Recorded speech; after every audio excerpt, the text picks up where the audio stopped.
GoPro Hero 8 Media Mod finally showed up. This was one of the things during the launch that got me pretty excited. The idea of having a case with a built-in microphone was very exciting. A lot of people have held on to their Hero4's because of the superior microphone in it due to the fact that they didn't try to make that microphone waterproof. Now the Media Mod also is not waterproof. We're hoping to get back that Hero4 audio magic. Before the Hero 8 was announced, there was only a few things that I'd hoped they could improve upon the Hero 7 Black, and the microphone was on top of that list.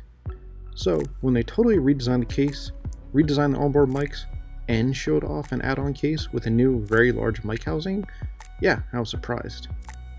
So, when I went to press the Buy Now button, imagine my surprise when the Media Mod wasn't actually available. Yeah, that's right, it was Vaporware. Or Vapor Mod. Okay, so here it is. It said it was available in Q1 2020, and now it's Q1 2020, and they actually delivered as promised. Well, at least two of the three things. There's a light and a monitor you can attach to the cold shoe mounts, for vlogging awesomeness. You can get the light, but not the monitor yet. But you're not here to vlog, are you? So let's get into setting this thing up. 2 phones and 3 computers later, I ended up having to do a manual update. Alright, so now it's an hour later, I can finally use this damn microphone. There are 2 microphones in the case, and the software allows you to have 3 settings: front, back, or stereo.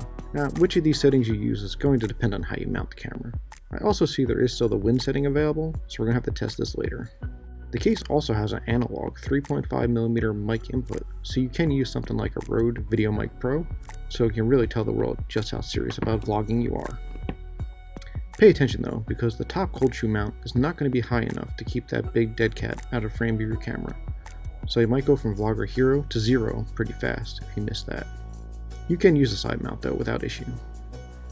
The USB-C port does support pass-through charging, so you can connect a power brick for extended recording. It's important to note though that the case design has the door on the opposite side of the internal battery now, so if you have the camera mounted to something, you have to undo the mount, then undo the door, then remove the camera, take out the battery just to change an SD card. It's definitely going to take an extra minute to accomplish this. Alright, let's go see how this thing performs. While previously the Hero 7 audio was good enough, the processing seemed to favor the sound from the bike and the trail, and not so much on the voice. The Hero 8 internal, I felt like did the opposite. It picked up the voice really well, but muted the trail and bike noises. Let's see if we can land somewhere in between.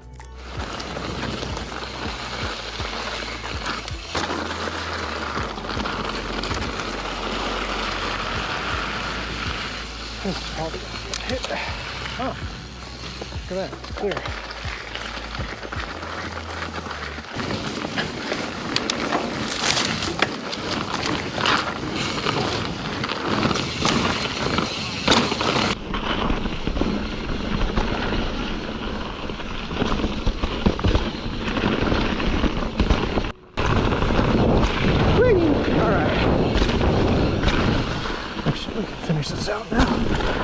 Alright, let's take a look at the end section again, because that's where we heard some wind from the internal mics.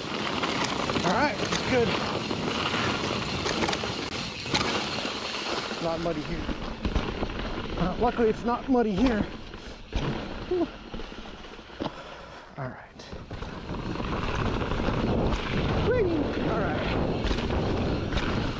Actually, we can finish this out now. Now, I definitely preferred back microphone without the wind slayer, but I need to actually try the back microphone with the wind slayer. I was limited on time, only did a few tests. Can tell here though that the back microphone without a wind slayer in the field was susceptible to getting some wind noise.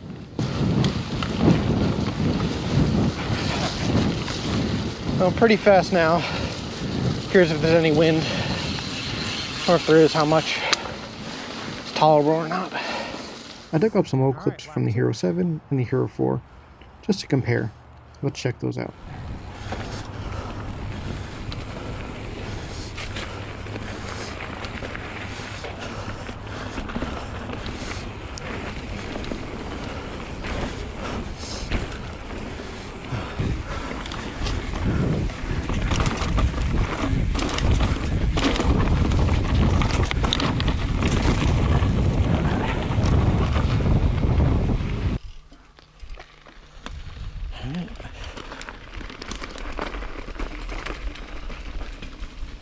That's a nice rock.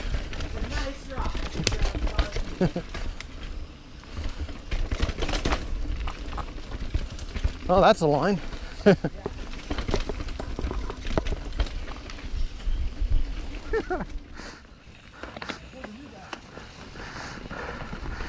Remind me not to take your lines.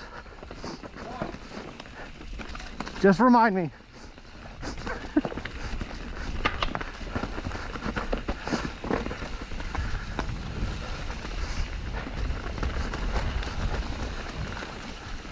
You almost put me in a tree on the side of the cliff over there.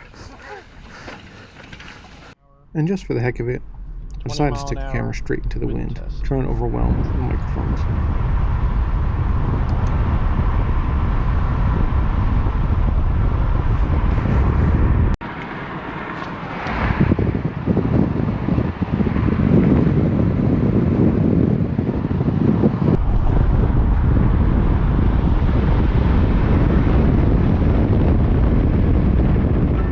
So I don't know if I'm ready to yet determine if the medium mod is worth the purchase or not.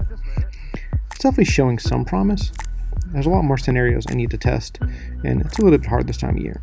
But I wanted to put some footage out there so you can hear real-world tests for yourself and decide if you have something you wanted to look into buying. I'll leave off with a full run of what I thought was the best sample. Thanks again for watching. See you next time.